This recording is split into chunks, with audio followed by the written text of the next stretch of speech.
Hi everyone, my name is Yehia Badawy. Excited to be with you here today. I'm a co-founder at Rain. Rain is a MENA-based company that offers people the ability to buy, sell, and store cryptocurrency. We're licensed by the Central Bank of Bahrain. We're also operating in Turkey, and we serve the GCC and MENA region.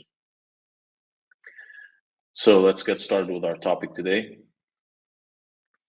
I'm going to be talking about 5 must-knows when building a startup. This is based on our journey and how we have our product today and the things that we did to get to where we are today. The first thing is obviously putting your customers first. I'm sure all of you have heard this before, but you sometimes find yourself thinking about other facets of the product that don't involve your customers.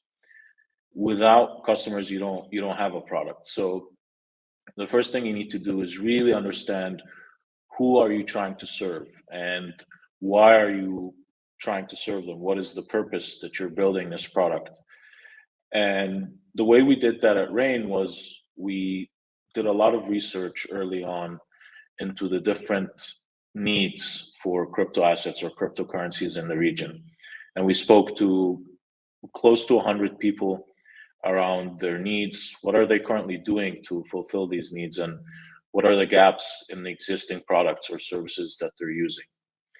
And then for the first 1,000 customers that were onboarded on Rain, each one of them was onboarded personally, where we spent time with them during the onboarding session. We recorded their screens. We went through each step and tried to get their input, whether on the content, on the text, how the different steps that they needed to take. Our product or our service is regulated, and that requires us to collect specific information from our customers in order to serve them. So there are different ways to do that, and understanding how people experience those different steps and what you can do to improve is very, very important, especially early on when you're still deciding what is the first iteration of the product going to look like. And this is a principle that we carry today. Whenever we introduce anything new, we always have a cohort of our customers where we test these different ideas with them and get feedback. For example, something as simple as, what is your reference price for Bitcoin? Where do you actually find out what the price is? And we used to look at how people derived what is the price of Bitcoin, what was their reference price. And that was very important for us to understand how our pricing would be compared to other offerings that are out there. The second thing you have to think about is, this is an experiment. Whatever you're doing, it's something that's not static. It will always change. And if you try and build the most perfect thing quickly, you won't really get there, and you might be disappointed in the process. So my suggestion is always to fail fast. I know we all hear about this, but it's sometimes hard, especially if you have a bit of a perfectionist side. You might spend too long building and not pushing your product or your idea out and getting feedback. So you have limited time, you have limited resources. You want to make sure that you're very agile and you have this attitude where everything can be improved. You just have to get started. This is something that we empower all our team members with. We make sure they know that there is room to be able to fail.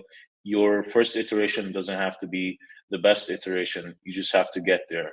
And make sure that you're learning as much as possible from each one. There's always going to be a lesson, whether in how the product looks like, in the process that you got through to publish this new version or new iteration, how you work together, your QA process. It might be even how you communicate or the meetings that you have around the product. So there's always a lesson to learn, and you should have this mindset across your journey. Not falling into analysis paralysis is another big one. Generally, you won't find that you have all the information you need to move forward. You sometimes have to make decisions with 50% of the information or 70% of the information. And that's okay. You don't have to have all the information, but the most important thing is don't get stuck in trying to analyze the best course of action and then not actually taking any steps. So it's better to move forward, publish whatever it is that you have, learn from it, and keep growing. And that's why we say fail fast. Ultimately, you will get much more information if you have something tangible, something that you can show your potential customers, your team members, rather than discussing an idea. So make sure you have bias towards action, and you're not waiting for all the information to come in for you to make your next move. The next thing I'll talk about is using connections that you've built in life. A great example for this is when we wanted to expand to Turkey. Now, I had never been to Turkey, and so had my co-founders. None of them had been to Turkey before, but we understood that there's a great opportunity for us in Turkey, and we wanted to make sure that we understood the market, we learned about the market before we decided to expand there. So we actually got together, AJ and I, my co-founder, and we started to think through who are the people that we know who are either Turkish, in Turkey, have been to Turkey, or know people in Turkey, or who just spoke about Turkey at some point. And we reached out to pretty much the entire list, and within a few days, we actually set up 25 meetings in 5 days, and we flew to Turkey pretty much the next week. And we met with bankers, lawyers, startups that are in the same space, customers, people who are buying, selling, storing crypto, regulators, and the entire ecosystem there. Despite the trip being 5 days, we learned a lot through those meetings, and we were able to figure out our next steps based on that trip. So instead of waiting for the perfect trip, we pieced together all the people that we knew and made sure that we leveraged their connections and went to meet with those people. An important note here is don't reach out to someone if you're not prepared. It's better to prepare your thoughts, your ideas, do your research, and have some very specific questions when reaching out to people that you want to get their input on something. So instead of saying, hi, how does this thing work? You can try a different approach where you gain as much information as possible. And when you first interact with the person, you can say, this is what I've learned so far. This is my hypothesis, and I'd like to get your thoughts on that. People will appreciate that much more than just coming in and saying, hi, can you teach me everything you know about this topic? So that's just something to keep in mind when leveraging the connections that you've built. You never know, it could be an aunt, a high school friend, ex-coworker, ex-boss, someone that can help connect you to someone that is relevant to whatever it is that you're trying to find out.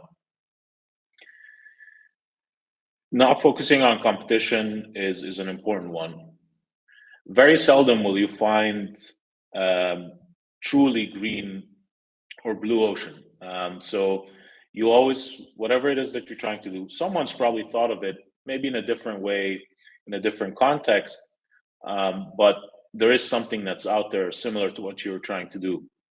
When we first started, there were a few companies operating, serving the region that we're serving or that we intended to serve. And we understood what's out there, but we had a different way of wanting to build the company. We wanted a regulated company. And actually, no one in the region was licensed or even approached regulators to start a conversation around crypto assets or cryptocurrencies. And we reached out to the Central Bank of Bahrain. We established a connection with them. We were later invited to their sandbox. So had we looked at the competition, none of them had actually done that. And we could have copied what they've done, but that wouldn't have gotten us to where we are today. And so it's very important not to think too much about what everyone is doing. Usually, whatever space you're in, there's enough room for more than one player to operate. The way we look at competition is it elevates the ecosystem, it improves the conversation around crypto, whether it's in social circles, within regulatory circles, within fintech circles. But ultimately, the more companies that are trying to build in this space, the better it is for all of us. When you build your product, make sure you're not getting caught up in what your competition is doing, because they might not be doing what the market needs, or there might be an opportunity for you to do things differently. So while it's good to be aware of who the competition is and what people are looking at, but ultimately focus on building, focus on customers, and that's where you'll get the best impact. When we built our product, we obsessively took a look at our first 100 customers when we were building Rain, and we just spoke to them. What do they want? What's missing? And ultimately, we came up with our own conclusions of how we want to build this company and how we wanted to build our product. We didn't really look at competition or what competitors were doing, but on a macro level, you have to look at what's missing from everything and give that to your future customers. So these 5 tips might seem simple and straightforward.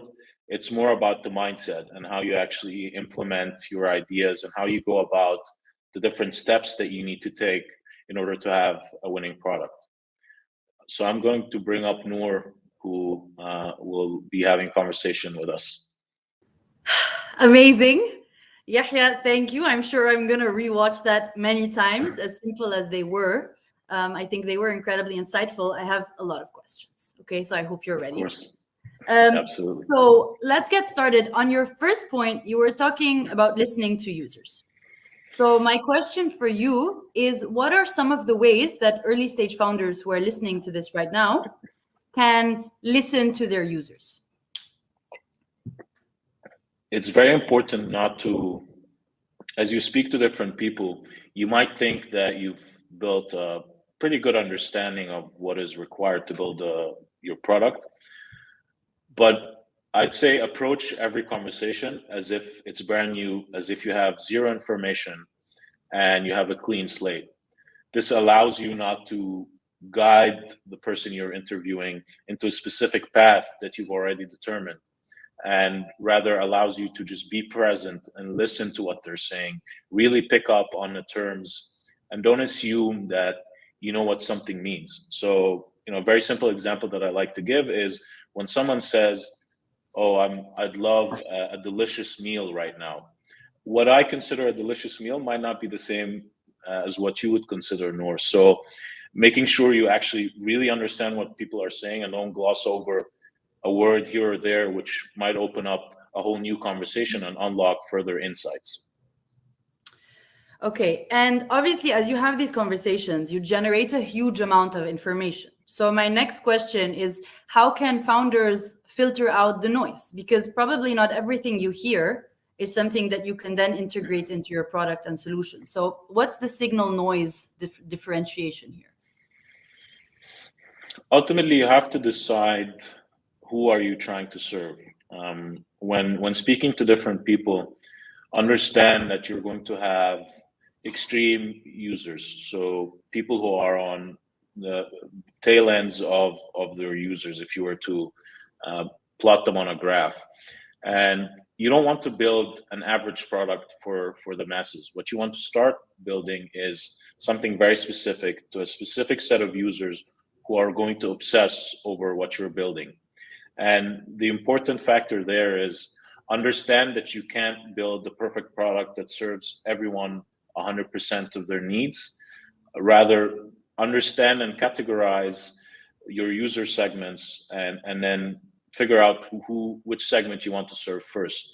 In our context, you find your pro or extreme traders, people who trade multiple times a day. They're using advanced tools and platforms to buy, sell, and store crypto assets or cryptocurrencies. And then you have your everyday person who is interested in this concept. Maybe they heard about it at a dinner or something, and they just want to sign up. They're watching a movie and they want a quick way or easy way to buy and sell.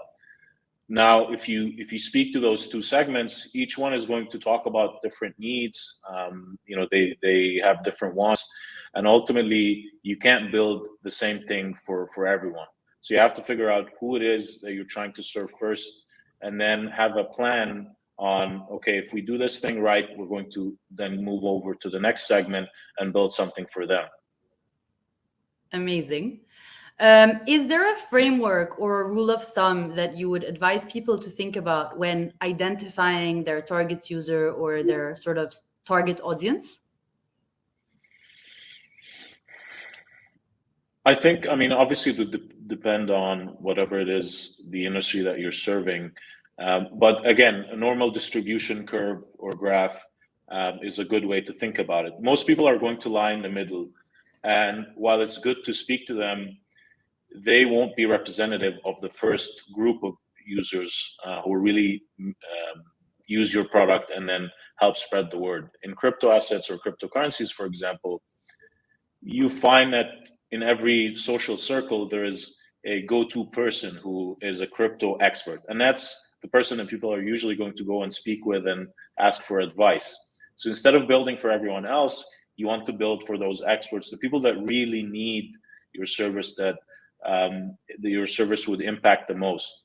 And then from there on, you can start to reach more users. So I'd say look at a normal distribution, try to find those extreme users, whether it's extreme detractors, people who would never touch your product and understand why, or people who would obsess over your product and understand why they think that way, and then move from there rather than focusing on the generalists who aren't really interested one way or the other or don't have strong opinions about what you're trying to do. Okay. Fantastic. And let's switch tracks a little bit. So you mentioned failing fast and learning quickly, which is something I think we all hear all the time. And I'm going to ask you how you actually put that in practice. How many people currently work at Rain, Yehia? We're over 460, I believe. Okay. So we've gone through the stages of being, 5 people, 100 people, 200 people. How do you build a culture of failing fast, and how do you institute learning, right, across an organization, however big that startup may be? That's a really good question. So the first thing is about the mindset.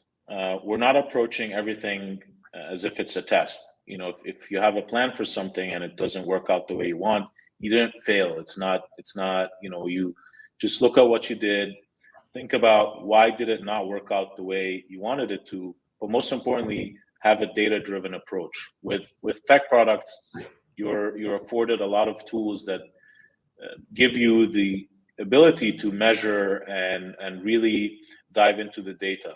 So I'd say one way we do this is it doesn't really matter whose opinion it is. It's more about what does the data say, and then how can we interpret it in different ways. So that's one. The other is about continuous improvement and just having this mindset of we'll try something out for a week or two. If it doesn't work, we'll just regroup, figure out what to do next, and move from there. Ultimately, having this iterative mindset and leading by example through interpreting the data is how you build this culture. And what are some of the tools that you suggest as data gathering tools to kind of understand if we're on track or not on track? It would depend on the context. Ultimately, you want to understand why is this desired reaction or desired action not happening? Where are people struggling with what you're doing? Where is the disconnect? Or why is the magnitude of the desired results not equal to what you wanted them to be? And that could be, you're applying a principle that's not really relevant. For example, if you look at marketing and measuring ROI on marketing, there are different ways that you can market your product, or there are different ways where you can target potential users, and you just have to keep trying different ideas, different approaches. And then on users' behavior, it's very important to dive into the data and think of whatever hypothesis that you have, but also bring in fresh perspectives, different people from the team from different backgrounds who might be able to interpret things in a different way. What a user wants in Turkey is different than Pakistan, is different than the UAE. So looking at the data with one lens won't really get you the insights that you need. So you have to contextualize it, think about which market you're trying to serve, and then take it from there. And in the process and the journey of building a company and scaling it, what are some of the very frequent mistakes or the common mistakes that you guys have made that you think other founders can learn from? We experienced tremendous growth at Rain, and we went from, I think it was 90 team members in 2020 to close to 400 at the end of 2021. And I'd say nothing really prepares you for that. As much as possible, we try to keep the organization flat, and we try to make sure that everyone has access to the information that they need as fast as possible. One thing we could do, looking back, if I were to do this all over again, really identifying the different groups and teams within a company and what they do allows new members who come in to figure out what resources exist within the company. So by virtue of this growth, sometimes people didn't know that we had someone working on this topic or that. So ensuring that there's continuous communication across the company helps you avoid that. And so I think communication can be an issue whether you're 20 people or whether you're 400. So what are some of the solutions that you guys developed that were successful to solve that exact problem? We've been working remotely since 2017. So this was something that we've had for quite some time. And we encourage people to have their cameras on, for example, because it adds another layer to the communication. Another thing is around, is this message best sent on Slack, for example, or is it probably better a document, a one-page document that people can collaborate on? If you're having an issue with someone, maybe it's just best to get on a call with them and explain to them what the issue is rather than sending messages back and forth. So I'd say understanding how to use the tools that exist and in which context they're most relevant helps you maximize your communications impact with whomever it is that you're communicating with. Amazing, thank you. And just one more question, which is, what is your one piece of advice that you would like to give to the founders that are listening to this? Just get started. Don't wait for the perfect moment. And if you're not really embarrassed by your first iteration of your product, then you're probably waiting too soon. And sometimes we think about, the perfect launch or the perfect idea instead of thinking about, okay, how do I build this sustainable culture and mentality of continuous improvement? So just get started would be my advice. Thank you so much, Yehia, for that incredible insight. Thank you, Noor. It's been a pleasure. Good luck to everyone. Thank you.